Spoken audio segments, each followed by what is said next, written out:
Esto es Saber Noticias. La gratuidad en la formación académica en Cuba es uno de los derechos fundamentales de cada ciudadano. En minutos les contaremos cómo muchos cubanos logran realizar doctorados sin ningún costo. La primera etapa del sistema educativo en Cuba es primordial para la formación personal de cada estudiante. En los denominados círculos infantiles, los niños fortalecen sus habilidades cognitivas y destrezas académicas jugando. Parte del éxito de la educación en este país, según expertos, radica en la formación continua a sus docentes. En breve, conozca el método de evaluación que se aplica para ellos. Bienvenidos a Saber Noticias, el único noticiero de Colombia donde el saber es noticia. Desde hace varios años, el modelo educativo en Cuba se ha distinguido como uno de los mejores en el mundo. Su sistema se ha propuesto eliminar el analfabetismo y garantizar uno de los derechos fundamentales para sus ciudadanos, que es la educación gratuita en todos los niveles. Por esta razón, esta semana en Saber Noticias les presentaremos una serie de informes de la mano de nuestro director Milton Ochoa, que se encuentra en La Habana, Cuba, estudiando el funcionamiento del proceso enseñanza-aprendizaje en la isla, líder en la educación de América Latina.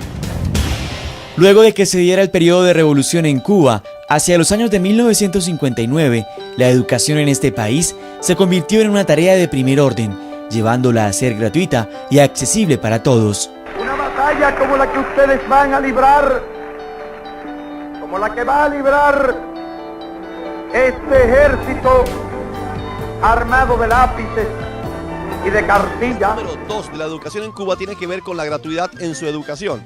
Un chico inicia en párvulos o en círculos infantiles y puede llegar a ser doctor sin pagar un solo peso.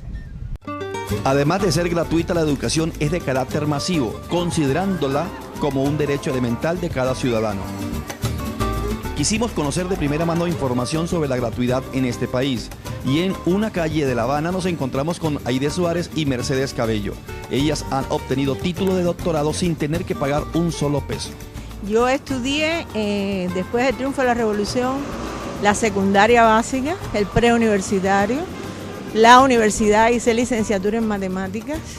Después de estar trabajando como 7 años, fui a la Lomonosov, a la Universidad Estatal de Moscú, hice el doctorado en matemáticas, en ciencias matemáticas, regresé, continué mi trabajo y después hice un doctorado en ciencias, en la línea de pedagogía fundamentalmente, y todo eso ha sido gratuito y además pagándome mi sueldo como profesora.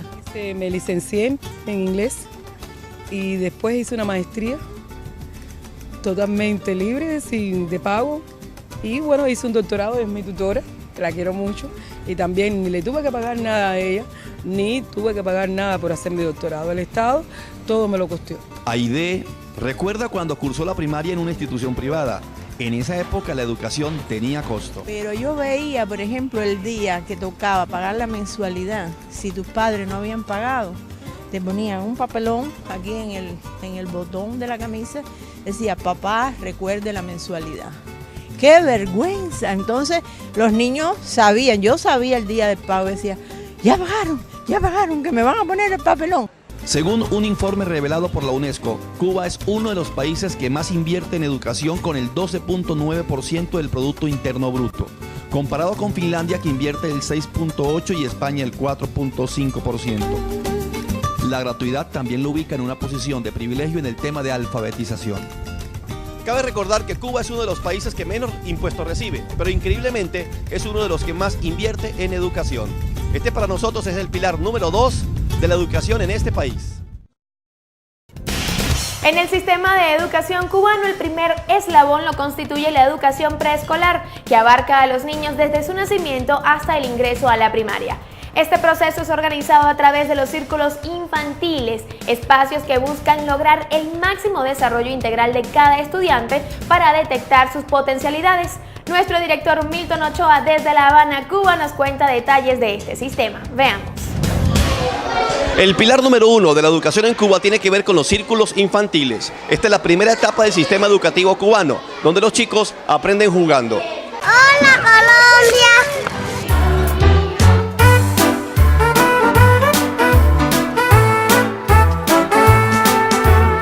En el país existen más de 1000 círculos infantiles, donde 150.000 niños desde los 14 meses hasta los 6 años reciben sus primeros conocimientos.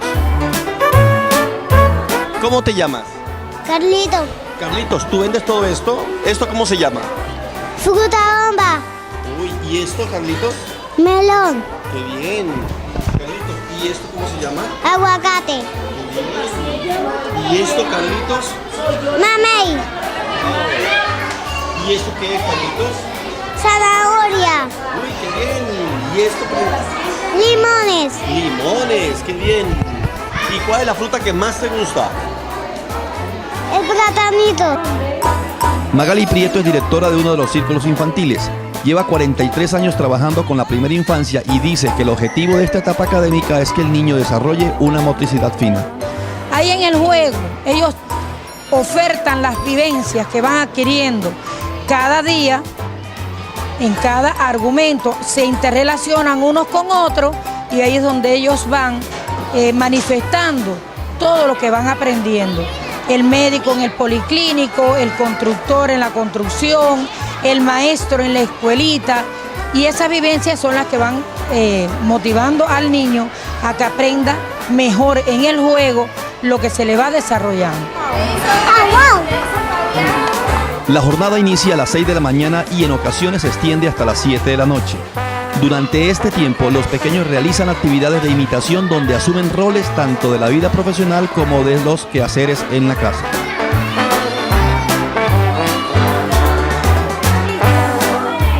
Ahora aquí los niños se encuentran en actividad independiente jugando el argumento de la familia, donde ellos asumen diferentes roles, asumen el rol de la mamá, de la tía, del papá. Los círculos infantiles también sirven para que los padres de familia cumplan con sus funciones laborales, sin tener la preocupación de quien cuide de sus hijos. La educación es como un árbol, que uno planta una semilla y crecen muchas ramas. ¿Cómo se llama esta? El trabajo de una maestra en los círculos infantiles no termina en esta etapa. Ellas le hacen seguimiento al chico cuando pasan al segundo nivel, o sea, la primaria. Para nosotros, el pilar número 1 de la educación en este país tiene que ver con los círculos infantiles. Milton Ochoa, desde La Habana, Cuba. Gracias, profesor Milton.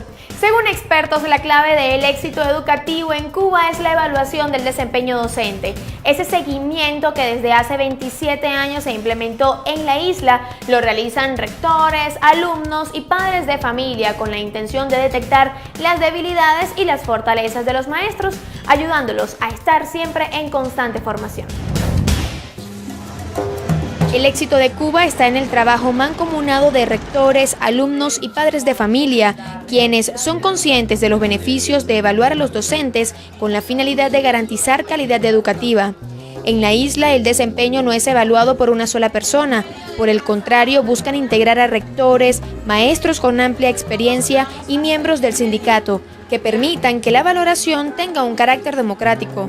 Vamos a mirar, vamos a observar una clase, mire el expediente, interactúa con el maestro de la asignatura, mira a ver cómo está todo y ya va a tener una visión general de lo que va a recibir en el séptimo grado. Y también se hace ese mismo trabajo con los padres. La integración de los padres es fundamental.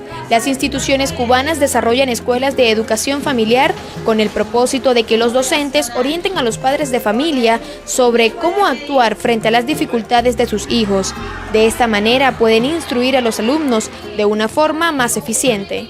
El maestro hace su trabajo como profesor, ¿no? Como instructor, como guía, pero el padre tiene que ayudarlo, apoyarlo en todo lo que el maestro diga, porque ese es el bienestar y el futuro de sus hijos y de los estudiantes. Si no hay esa relación, el alumno no puede encaminarse como es debido. En cuanto a los docentes que no lograron los resultados esperados en la evaluación, el gobierno cubano les da la opción de recalificarse, preparándose intensamente en las universidades pedagógicas, pues para ellos es importante, además de detectar el problema, ayudar al maestro a buscar la solución a su debilidad, sin prescindir de sus funciones.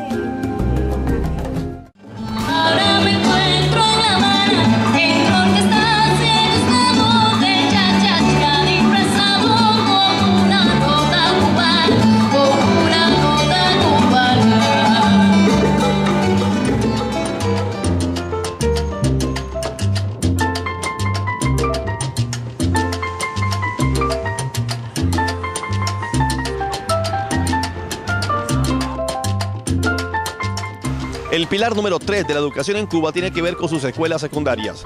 Visitamos una de ellas en el municipio de Boyero, aquí en Cuba, y esto fue lo que encontramos. Con el desarrollo de la campaña de alfabetización nació la secundaria en los años 60. Y tan solo 20 años después logró consolidarse, conformando los 9 años de estudio para toda la población. Agrupa a jóvenes entre 12 y 14 años y, según investigaciones, es una de las etapas académicas que más requiere dedicación por parte de los estudiantes. Tanto así que tiene un proceso especial de adaptación desde la primaria.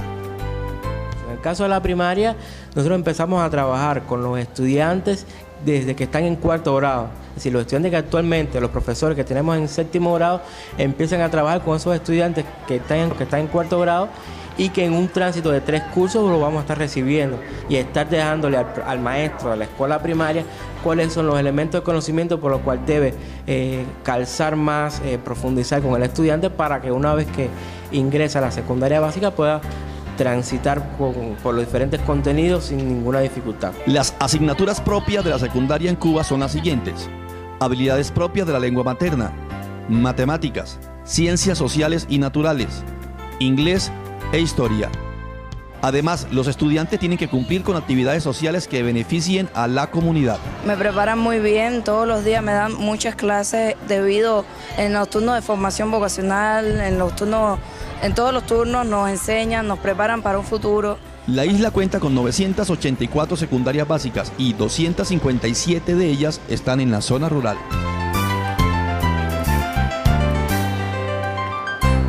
Al finalizar la secundaria, los chicos tienen que tomar una decisión importante.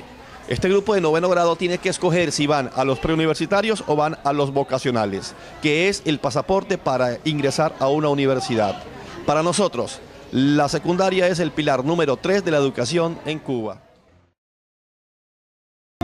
El pilar número 4 de la educación en Cuba tiene que ver con las escuelas vocacionales o las preuniversitarias. Estudiantes de 10º, 11 y 12 entran a estas instituciones y se preparan por 3 años para poder adquirir el paso o el pasaporte a la universidad. Una de las escuelas vocacionales más representativas de Cuba es Vladimir Ilich Lenin, donde actualmente están matriculados 1.406 jóvenes. Se encargan de la enseñanza de las ciencias exactas, como lo son física, química, matemáticas y biología. Es decir, allí llegan los estudiantes que en un futuro desean ser ingenieros en cualquiera de estas áreas. En esta escuela me enseñó mucho a estudiar por los libros, a leer los libros todo el tiempo. Muchas veces los alumnos se conforman con las notas de clase y no, aquí se enseña a estudiar los libros, a estudiar a profundidad. Las asignaturas tienen una intensidad horaria de 11 horas a la semana. Cuando llegan al grado 12, la intensidad aumenta en matemáticas a 18 horas. ¿Manejan alguna integración entre la matemática y la física? Sabemos que la matemática y la física van de la mano, pero dentro del currículo se maneja... Por supuesto, por ejemplo, usted es físico. Las oscilaciones armónicas requieren un aparato matemático de trigonometría especial, que es el desplazamiento de la función seno y coseno, eje Y, eje X. Eso se lo damos nosotros en matemática. Cuando llegan a física, están preparados. ¿Entienden? Porque el físico hace una interpretación de eso, pero es un problema matemático. ¿Qué significa, por ejemplo, el seno de X? ¿Esa constante qué significa? Que se altera el periodo principal de la función. ¿Qué significa si le quita un número? Y todo eso se lo vamos dando con calma. Por eso el alumno de la Lenin, cuando va a la prueba de ingreso, arrasa.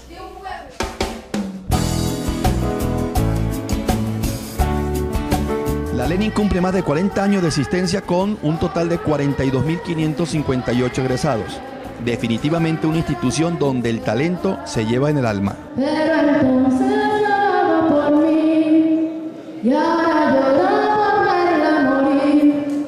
Pero entonces lloraba por mí y ahora lloraba por verla morir.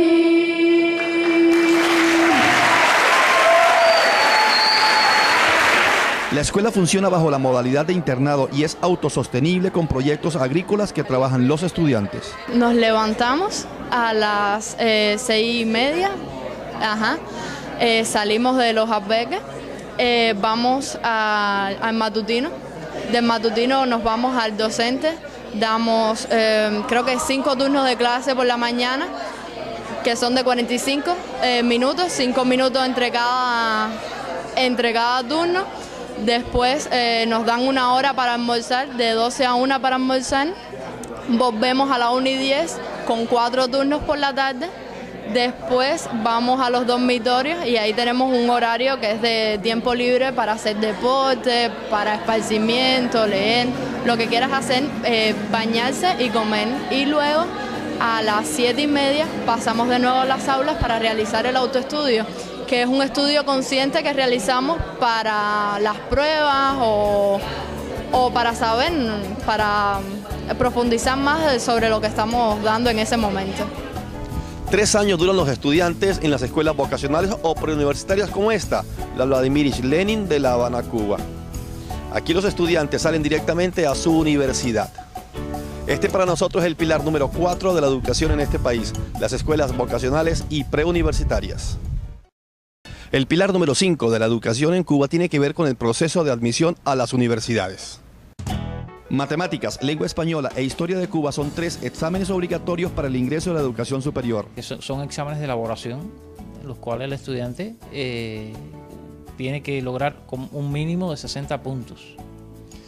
Y con el resultado de esos 3 exámenes, más los resultados de sus calificaciones en el preuniversitario, en 10º, 11º y 12 grado, el estudiante se elabora un escalafón donde el estudiante se elabora una lista, ¿no? Un escalafón donde el estudiante se ordena por esas calificaciones. La educación superior, al igual que la básica, es gratuita. En el proceso de inscripción los estudiantes pueden ofertar hasta 10 carreras. Según los datos del Ministerio de Educación Superior, el 95% de los estudiantes que inician una carrera la culminan. Los estudiantes tienen que tener el nivel necesario para poder aprobar esos exámenes y tener acceso entonces a la universidad. O sea que por ahí se garantiza que los estudiantes que entren y accedan a carreras tengan los conocimientos necesarios como para poder continuar 5 o 6 años de estudios luego en las universidades. Los extranjeros de habla hispana que quieran adelantar una carrera en este país solo necesitan el título de bachiller y certificación de las notas de estudios terminados, validados en el Consulado de Cuba en el respectivo país. El proceso de admisión de los estudiantes a las universidades en Cuba es el pilar número 5 de la educación en este país. El pilar número 6 de la educación en Cuba tiene que ver con los palacios pioneros como este, donde chicos desde primaria hasta la secundaria entran a este lugar para fortalecer sus competencias laborales. El Palacio de Pioneros es un centro de formación para estudiantes de los grados 4º a 9º, donde reciben capacitación técnica, cultural y deportiva. Aquí se aprende jugando a ser ferroviario, a ser aviador, a ser piloto, a ser ferromoza. Su principal objetivo es que los jóvenes tengan claro cuál es el énfasis de la carrera profesional que desean estudiar. Bueno, el Palacio de Pioneros es una opción, es una idea impresionante, la cual nos ha ayudado a cada pionero a poder tener nuestra decisión para el futuro, contribuir a trabajar y no ser holgazanes y así contribuir a la economía del país. Proyectos de televisión, panadería, transporte, entre otros, son asumidos en su totalidad por los alumnos en un periodo de 2 meses, asistiendo un día completo a la semana. Yo escogí el ciclo de geología porque es muy importante y me gusta la geología y siento que en un futuro puedo llegar a ser geóloga. Además, si no lo escojo, puede ayudarme en mi formación general integral para conocer los tipos de roca que abundan en el planeta. Cuentan los docentes que el método de aprendizaje es a través de experiencias propias, donde el joven resuelve sus dudas a través de contextos. De ahí que el lápiz y el cuaderno no son necesarios para la clase. Esto es muy bonito, ya que aprendo cómo hacer sorbetos y chocolate. El Palacio de Pioneros, todo un palacio de conocimiento que busca mantener en el estudiante un equilibrio tanto en lo académico como en la vida cotidiana.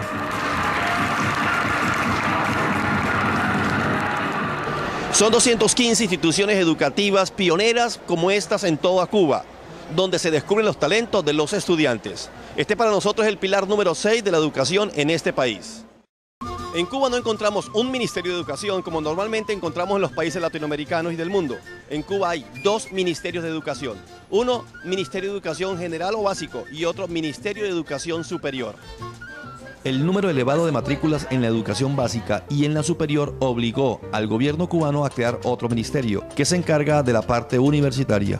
Hay 2 funciones diferentes, hay 2 formaciones diferentes, hay 2 modelos diferentes. Es decir, una formando universitarios y personal especializado y otro formando una cultura general que signifique, ¿me entiende?, la elevación del nivel cultural de la población, etc. Aunque tienen funciones diferentes, trabajan mancomunadamente en proyectos que fortalecen a los jóvenes en lo social. Es decir, los índices que hoy presenta la educación superior en Cuba es gracias a la atención focalizada y específica que se le hace desde las universidades y desde el Ministerio de Educación. Estos 2 ministerios se crearon hace 37 años para trabajar por la educación de Cuba. Este para nosotros es el pilar número 7 de la educación en este país.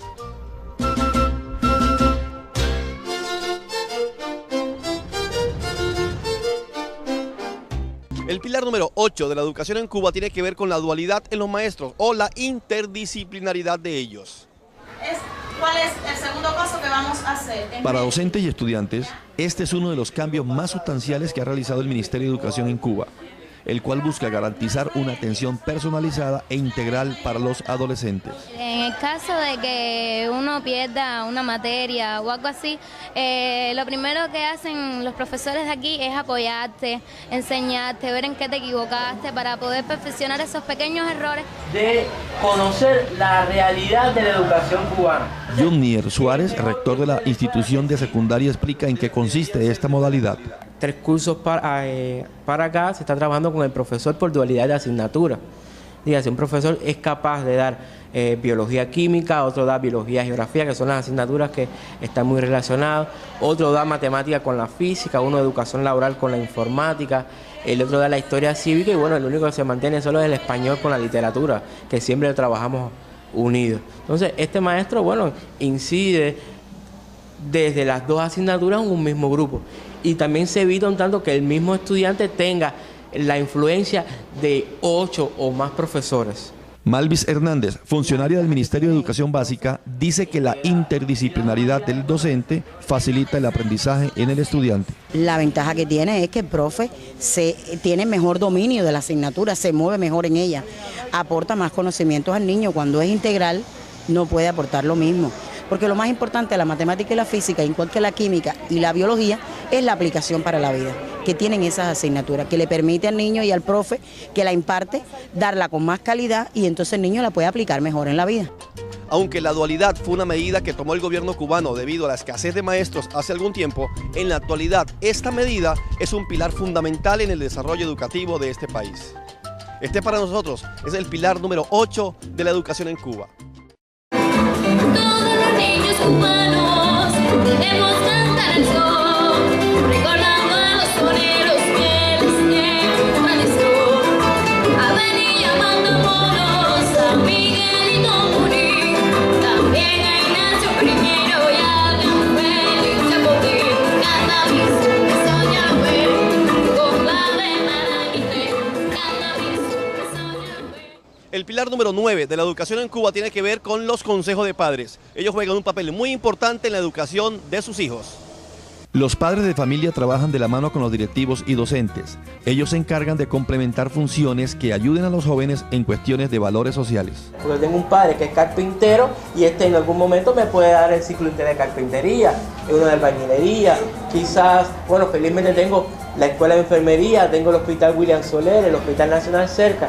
Pero yo tengo varios padres que son médicos, enfermeras, que en algún momento me imparten el ciclo de enfermería, de medicina, de gastronomía. Dentro de sus funciones está llevar un expediente del estudiante que muestre cómo es su ambiente en el hogar, con quién vive y qué dificultades tiene. Van a la escuela primaria y observan las actividades con el maestro, revisan expedientes, miran una clase con el maestro, interactúan con el niño y le van dando seguimiento. Si los padres y los maestros no se relacionan, el niño no se puede ayudar, porque la educación no depende solo del maestro, sino de la casa, de los padres. El maestro hace su trabajo como profesor, ¿no? Como instructor, como guía, pero el padre tiene que ayudarlo, apoyarlo en todo lo que el maestro diga, porque ese es el bienestar y el futuro de sus hijos. El balance de las actividades se revisa en una reunión mensual, donde también participan los estudiantes. Una de las funciones que más nos llamó la atención del Consejo de Padres es que cuando un estudiante falla al aula de clase, ellos lo buscan en sus casas. Si el chico es reincidente, hablan con el padre de familia y hay hasta sanciones si el chico no va a clase. Si el padre de familia no lo encuentran en su casa, lo buscan en su sitio de trabajo. Pero el chico tiene que estudiar. Este para nosotros es el pilar número 9 de la educación en Cuba, el Consejo de Padres o Asociación de Padres de Familia. Todos los niños cubanos debemos cantar el sol, recordando a los soneros que les dieron tradición. A venir llamando monos, a Miguelito Murí, también a Ignacio Primero y a Campbell y Chapotín, cada eso ya ve.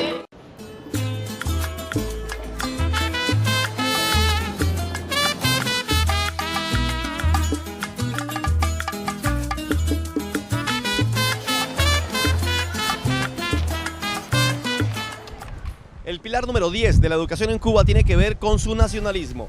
Legados como el de José Martí, entre otros, influyen directamente en la educación en este país.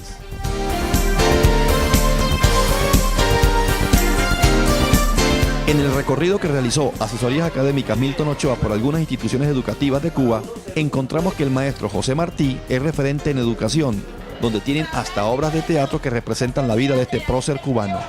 Y eso nos manda la patria. Sí, tampoco te conmueve la sangre y la muerte que te aguanta. En todas las escuelas es obligatorio usar los primeros minutos para analizar las efemérides del día, con el objetivo de crear identidad en los estudiantes. Gracias a la educación en Cuba podemos prepararnos para un futuro. Querramos hacer lo que querramos, ya seamos maestros, aquí nos enseñan cómo educar a los alumnos, cómo tratar con ellos, cómo educarlos correctamente.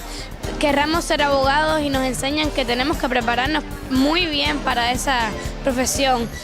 Sea lo que sea que nosotros decidamos en un futuro, aquí en las escuelas nos preparan para ello. El respeto por los símbolos patrios, la historia de los próceres, al igual que el compromiso y la lealtad, son temáticas evaluadas en el aula de clase. Indiscutiblemente el pilar número 10 es el nacionalismo. El nacionalismo que tienen todos los habitantes en este país, especialmente los estudiantes. Para cada uno de ellos es prioridad, es un objetivo, es una meta estudiar. Este para nosotros es el pilar número 10 de la educación en este país.